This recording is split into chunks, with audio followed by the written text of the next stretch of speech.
कांद्यानं शेतकऱ्यांचा वांदा केलाय। निर्यात बंदी तर उठलीच नाही, मात्र आता नाफेड एनसीसीएफ मार्फत कांदा खरेदीचा निर्णय केंद्र सरकारने घेतलाय। मात्र यातून शेतकऱ्यांना फायदा होणार नाहीये। सरकारने निर्यात बंदी उठवावी अशी मागणी शेतकऱ्यांनी केली आहे। बघूया त्या संदर्भातला एक स्पेशल रिपोर्ट। 5 लाख टन कांदा खरेदीचा निर्णय। खरेदी नको, निर्यात बंदी उठवा। कांदा उत्पादक शेतकरी पुन्हा आक्रमक।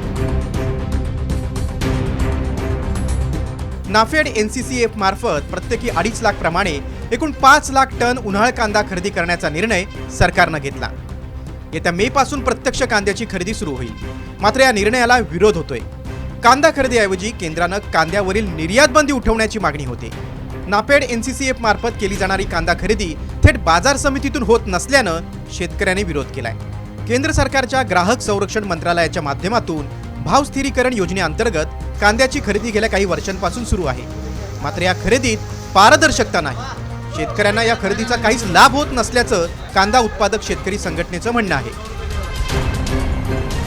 सरकारच्या ह्या नाफेडच्या एनसीसीएफच्या खरेदीला पूर्णपणे विरोध आहे। यातही ही खरेदी बोगसरित्या होत असून प्रत्यक्षात बाजार समितीत कुठेही या कांद्याची खरेदी केली जात नाही। शेतकऱ्यांना नाफेड आणि एनसीसीएफतून दिला जाणारा खरा दर मात्र दिला जात नाही। त्यामुळे या संपूर्ण कांदा खरेदीच्या विरोधात महाराष्ट्रातील कांदा उत्पादकांमध्ये संतापाची भावना आहे। सरकारने नाफेड व एनसीसीएफच्या माध्यमातून कांदा खरेदी करण्यापेक्षा थेट कांद्याची निर्यात बंदी उठवावी। मी असेल, आमच्या नेत्या सुप्रियाताई सुळे असेल, दोघे आम्ही संसदेत मांडतो। तुम्ही बघितलं असेल संसदेत कांदे आम्ही दाखवले की याच्यासाठी तुम्ही सगळ्या शेतमालाला हमीभाव मिळाला पाहिजे, यासाठी आपण भांडतो।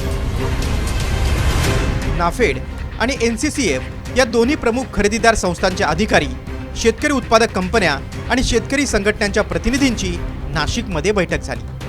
देशभरातून 1000 कोटी रुपयांचा कांदा खरेदी करून त्याचे पैसे शेतकऱ्यांच्या खात्यावर वर्ग होणार आहेत। शेतकऱ्यांची अडवणूक झाल्यास थेट फौजदारी स्वरूपाचे गुन्हे दाखल करण्याचा इशाराही यावेळी दिला गेलाय।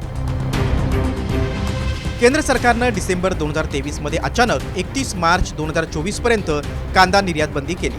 त्यामुळे कांद्याच्या दरात सातत्यानं घट झाली। या विरोधात शेतकऱ्यांनी आंदोलनं केली। 31 मार्च नंतर निर्यात बंदी उठेल अशी अपेक्षा होती, मात्र ती फोल ठरल्यानं शेतकरी संतप्त आहेत। की 5 लाख टन कांदा हा कंपन्यांतर्गत खरेदी करायचा आहे, तर शेतकऱ्यांचा माल हा तिथं खरेदी होत नाही। सरकारने 1 किलो सुद्धा कांदा खरेदी करू नये, त्यांनी फक्त निर्यात बंदी उठावी आणि शेतकऱ्याचा डायरेक्ट माल उचलावा। सर्व व्यापाऱ्यांना तुम्ही जर निर्यातीची जर परमिशन दिली तर त्याच्या कॉम्पिटिशन तयार होईल आणि ते व्यापारी शेतकऱ्याचा थेट माल घेतात। गेल्या वर्षी या दोन्ही संस्थांनी 7 लाख टन कांद्याची खरेदी केली होती। मात्र पारदर्शकतेचा अभाव, कांदा विक्री पश्चात वेळेवर मिळत नसलेला पैशांचा परतावा, तसंच व्यापारी खळ्यावर खरेदीची काही प्रकरणे चर्चेत आली होती। मोठा सावळा गोंधळ असल्यानं शेतकऱ्यांचा या खरेदीवर विश्वास नसल्याचं वास्तव आहे। कांदा आणखी किती दिवस बळीराजाच्या डोळ्यात पाणी आणणार हाच खरा प्रश्न आहे। ब्युरो रिपोर्ट, साम टीव्ही न्यूज।